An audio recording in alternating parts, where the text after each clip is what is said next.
Assalamu alaikum. Hello everyone, welcome back to my another video. In this video, how to calculate percentage of hours and minutes. First of all, open your Excel file, then equal to select percentage 24 or 16.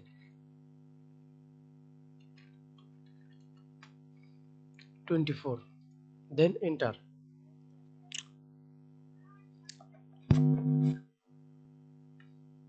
I already selected SMM. Then you select right click mouse